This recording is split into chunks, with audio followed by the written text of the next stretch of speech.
అవును, హాస్పిటల్ నుంచి వచ్చి ఎంతసేపు అయింది? ఇప్పుడే వస్తున్నాను మేడం గారు. ఓ అలాగా. చిన్నపిల్లల ఆడుకునే వస్తువు పట్టుకొని చూస్తూ బాధపడుతున్నారు. ఏమైంది మేడం గారు? కళ్ళల్లో ఆ నీళ్ళేంటి? ఏమైనా జరిగిందా? అందుకే బాధపడుతున్నారా మేడం గారు? ఏమీ లేదమ్మా, పాత జ్ఞాపకాలు అంతే, అంతకు మించి ఏమీ లేదు.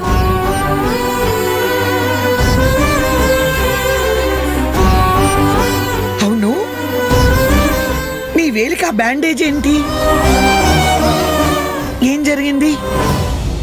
రాత్రి అశ్విన్ వాళ్ళ అమ్మగారికి మూర్ఛ వచ్చింది. ఆ తర్వాత?